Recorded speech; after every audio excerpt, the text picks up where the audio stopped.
For the day, I was thinking, in AA meetings, or in AA program, they talk about the principle of attraction rather than promotion.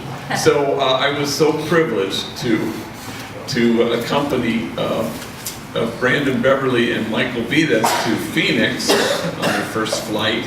And we talked about 4 groups, I think about 8,000 people altogether. And they were brilliant and eloquent, and they got standing ovations. In the last talk, a woman got up and said, "How do you recruit gang members to come to Homeboy?" And so Brandon stepped up to the microphone. He goes, "Look, Homeboy's like Costco."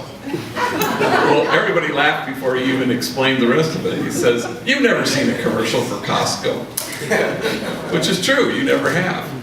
And the principle is attraction. It's not promotion.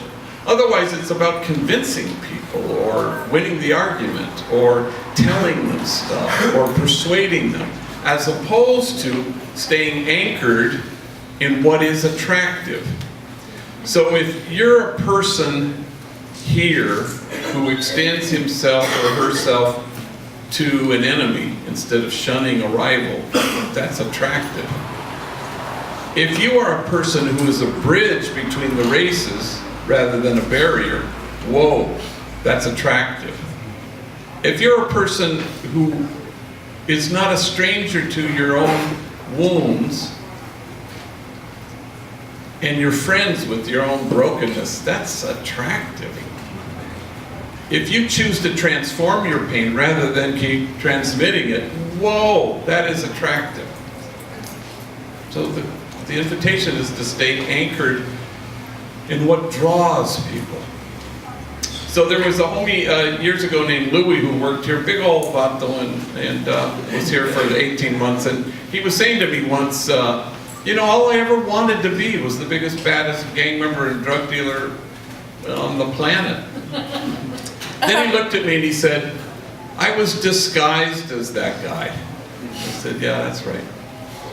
So he went through the 18 months and he spent the last couple months wearing scrubs and working in the tattoo removal clinic.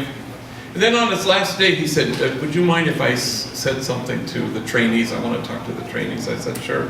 I gave him the microphone. He looked out at everybody and he says, "All of you are diamonds covered in dust." Then he got sort of emotional and he looked out at them and he says, "You can wipe your dust off here."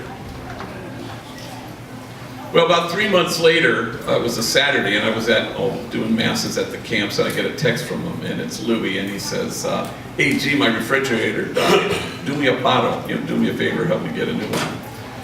By the time I got to it, I said, "Meet me at Sears, 4:30. And he goes, "Got it. Beers at 4:30.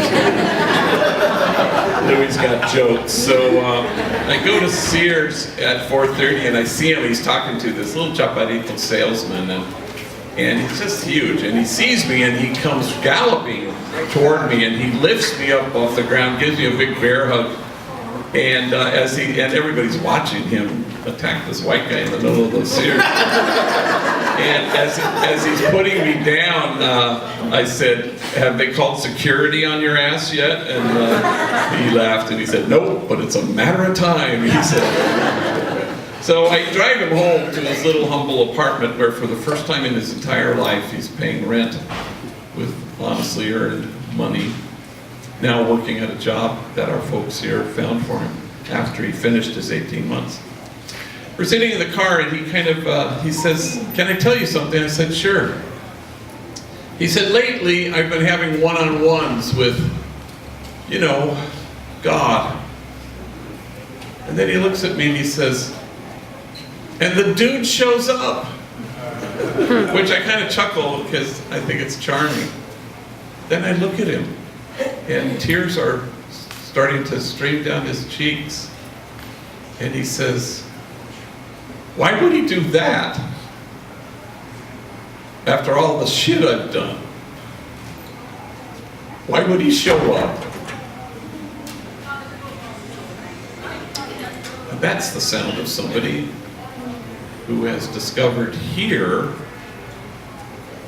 the no matter whatness of God. And that's attractive.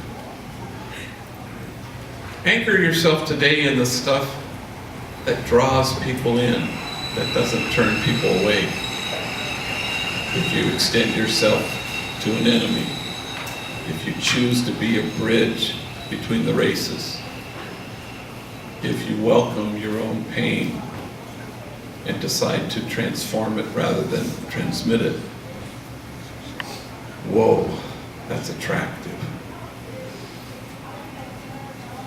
We're Costco.